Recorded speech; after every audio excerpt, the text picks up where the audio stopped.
Chapter 5. About the same time Antiochus prepared his second voyage into Egypt.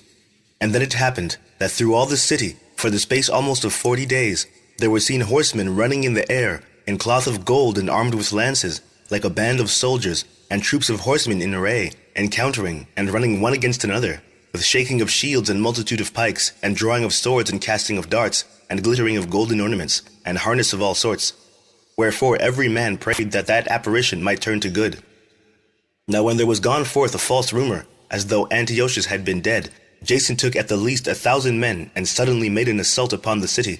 And they that were upon the walls being put back, and the city at length taken, Menelaus fled into the castle. But Jason slew his own citizens without mercy, not considering that to get the day of them of his own nation would be a most unhappy day for him, but thinking that they had been his enemies, not his countrymen whom he conquered.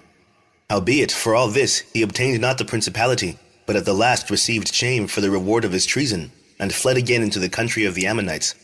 In the end, therefore, he had an unhappy return, being accused before Aretas, the king of the Arabians, fleeing from city to city, pursued of all men, hated as a forsaker of the laws, and being had in abomination as an open enemy of his country and countrymen, he was cast out into Egypt. Thus he that had driven many out of their country perished in a strange land, retiring to the Lacedaemonians, and thinking there to find succour by reason of his kindred. And he that had cast out many, unburied, had none to mourn for him, nor any solemn funerals at all, nor sepulchre with his fathers. Now when this that was done came to the king's ear, he thought that Judea had revolted, whereupon removing out of Egypt in a furious mind, he took the city by force of arms, and commanded his men of war not to spare such as they met, and to slay such as went up upon the houses. Thus there was killing of young and old, making away of men, women, and children, slaying of virgins and infants. And there were destroyed within the space of 3 whole days 80,000, whereof 40,000 were slain in the conflict, and no fewer sold than slain. Yet was he not content with this, but presumed to go into the most holy temple of all the world, Menelaus, that traitor to the laws, and to his own country, being his guide, and taking the holy vessels with polluted hands, and with profane hands pulling down the things that were dedicated by other kings to the augmentation and glory and honor of the place, he gave them away. And so haughty was Antiochus in mind, that he considered not that the Lord was angry for a while for the sins of them that dwelt in the city, and therefore his eye was not upon the place. For had they not been formerly wrapped in many sins, this man, as soon as he had come home, had forthwith been scourged, and put back from his presumption, as Heliodorus was, whom Seleucus the king sent to view the treasury.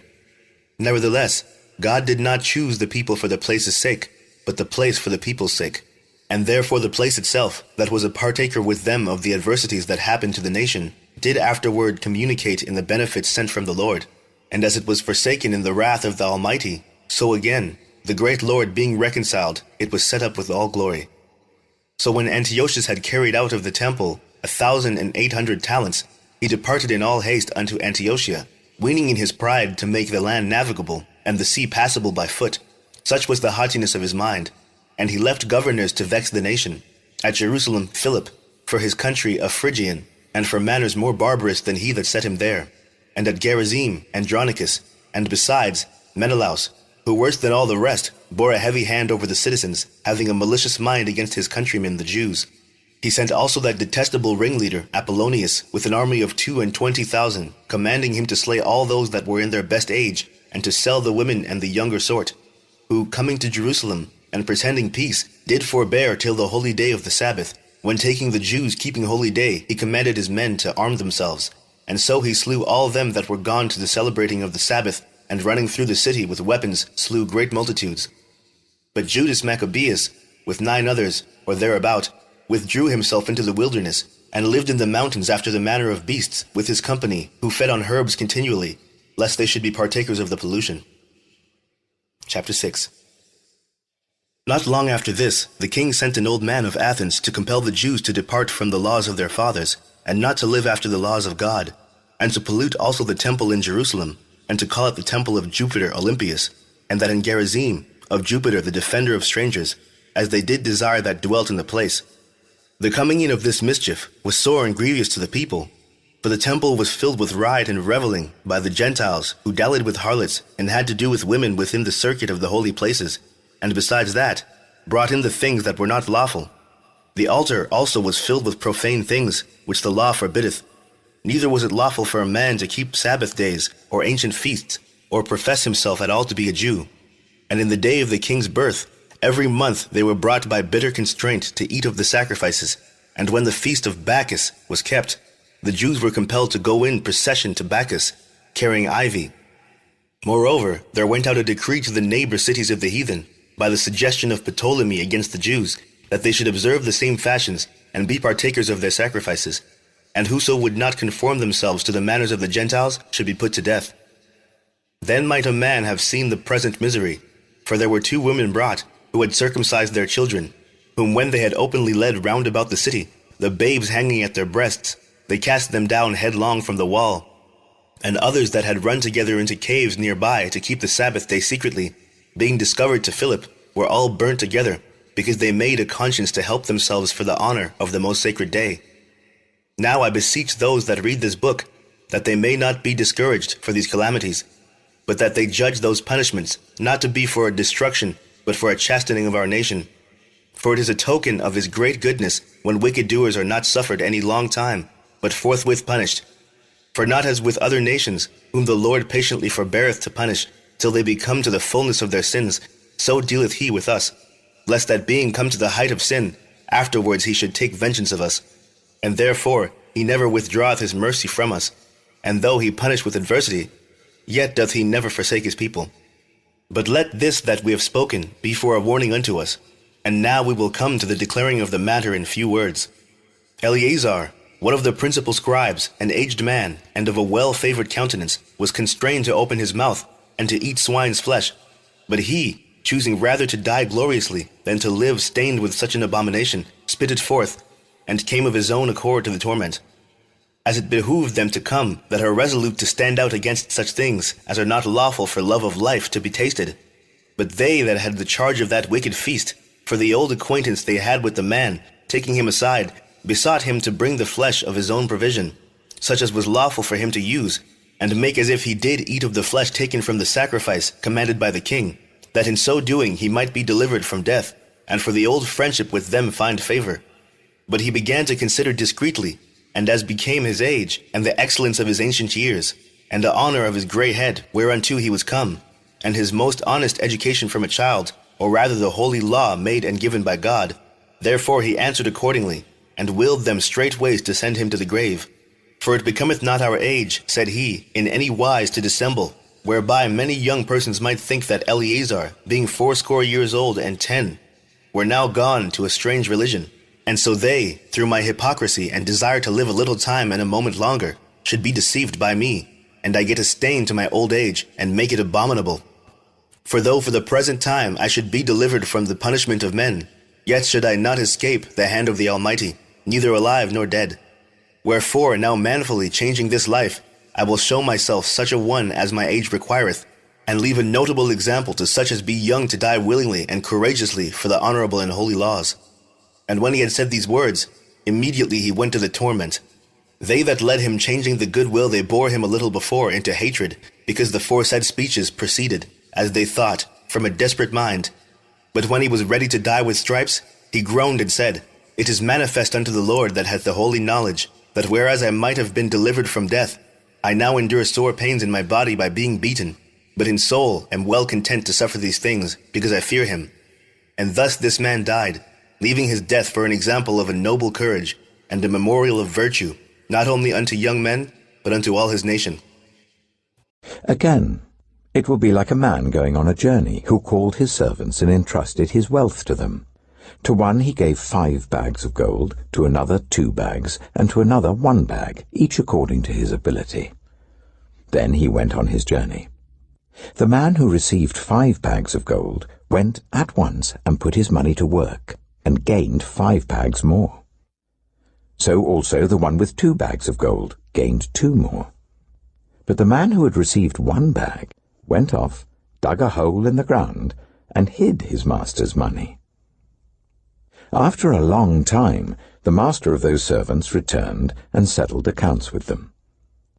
The man who had received 5 bags of gold brought the other 5. Master, he said, you entrusted me with 5 bags of gold. See, I have gained 5 more." His master replied, "Well done, good and faithful servant. You have been faithful with a few things. I will put you in charge of many things. Come and share your master's happiness." The man with 2 bags of gold also came. "Master," he said, "you entrusted me with 2 bags of gold. See, I have gained 2 more." His master replied, "Well done, good and faithful servant. You have been faithful with a few things. I will put you in charge of many things. Come and share your master's happiness." Then the man who had received 1 bag of gold came. "Master," he said, "I knew that you are a hard man, harvesting where you have not sown and gathering where you have not scattered seed. So I was afraid and went out and hid your gold in the ground. See, here is what belongs to you." His master replied, "You wicked, lazy servant. So you knew that I harvest where I have not sown and gather where I have not scattered seed? Well then, you should have put my money on deposit with the bankers, so that when I returned, I would have received it back with interest. So take the bag of gold from him and give it to the one who has 10 bags. For whoever has will be given more, and they will have an abundance. Whoever does not have, even what they have, will be taken from them. And throw that worthless servant outside into the darkness, where there will be weeping and gnashing of teeth."